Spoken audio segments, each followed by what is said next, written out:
Options are great if you know what you want. I have always had a clear vision of the direction to steer my ambition, but the path itself has always been blurred. Until you reach high school, your educational agenda is already somewhat mapped out for you. Early grade school is so structured. 2 blocks from the wall, parents signing the agenda to avoid the torture of silent lunch, and the overall instinct of responding to the teacher's command to jump with how high.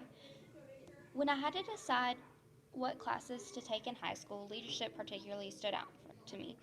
I'd like to say it was because I wanted to better myself as a member of the community or something honorable along those lines. But who am I kidding? I wanted to take leadership to receive an easy A. The GPA boost was achieved, however, the process was anything but easy. I thought to check the box next to leadership burns was signing me up for a BS do nothing time passer. I thought wrong. Freshman year, my leadership class was the epitome of freshman. Now, it's not what you're thinking. We had no conflict with the upperclassmen. Instead, we had a teacher who ironically did not want to lead. As a future educator, I firmly believe that teaching needs to be a passion first and profession later. Without naming names, it turned out to be a finding our way on a fourth period class. I thought it was a mistake that I shouldn't repeat, like when your hair begins to have split ends that tickle your back, so you finally cut it and regret the loss of length. I was not getting another haircut. I thought wrong.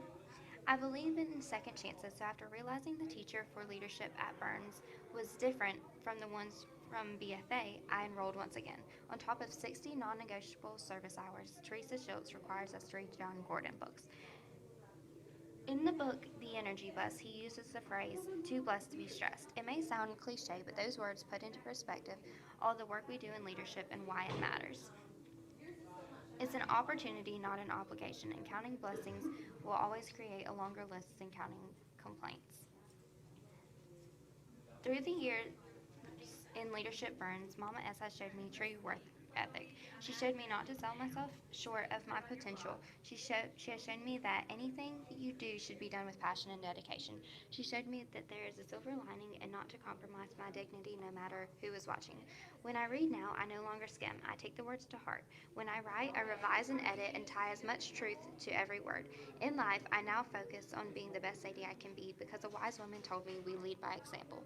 I thought graduation would be hard to part from my high school clique, and I'd be ecstatic to part ways with all of my former teachers. I thought wrong. After the priority evaluations I have done in leadership, I have a much more optimistic outlook on life. The glass is only half empty if I don't like what's in the cup. Signing up for Leadership Burns a second time under the guidance of Teresa Schultz is by far one of the most beneficial decisions I've ever made. I thought that I needed an easy A, not an attitude adjustment. I thought wrong.